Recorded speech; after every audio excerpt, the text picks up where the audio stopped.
jaalala dhugaa naaf laate.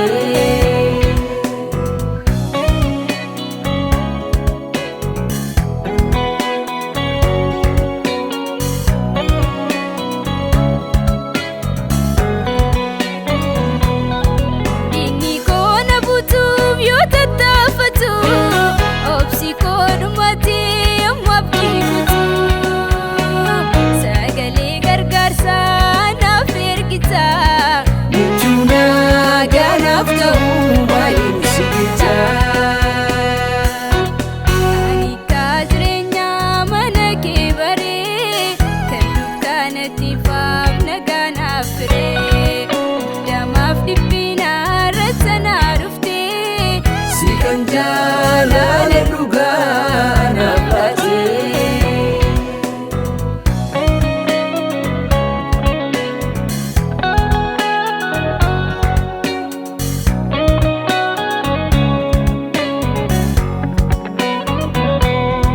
Imimmaan ija koo laaltee argita, yaaddu kee gootee dubbata.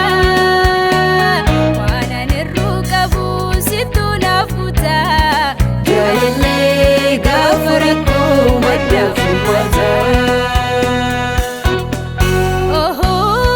Gooftaa koo hiika mana kee bareera, hiika mana kee bareera. Si wajjin turuun abdii natti argira, abdii natti argira.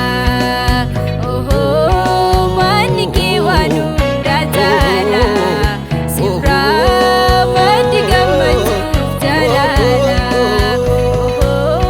Manni kee waan hundaa jaala, sirraa maddi gammachuuf jaalala. Gooftaa koo hiika mana kee bareera, si wajjin turuun abdii natti argira. Sitti hirkatuun waan hunduma isaanii jaala, sirraa naaf dhufa maddi gammachuuf jaalala.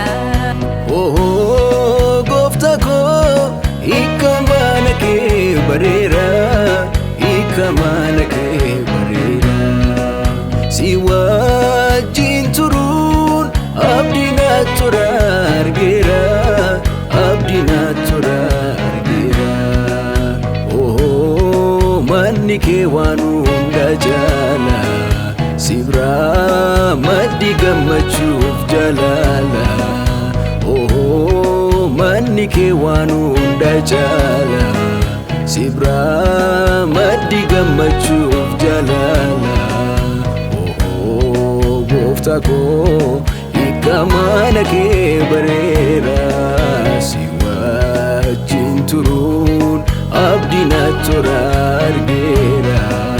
Sitti hirkatuun waan hunduma isaanii jaala, sirraa naaf dhufa maddi gammachuuf jaalala.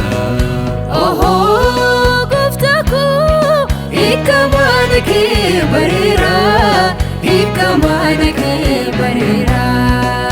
Si wajjin turuun abdii natti argira, abdii natti argira. Manni kee waan hundaa jaala, sirraa maddi gammachuuf jaalala. Manni kee waan hundaa jaala, sirraa maddi gammachuuf jaalala. Gooftaa koo hiika mana kee bareera, si wajjin turuun abdii natti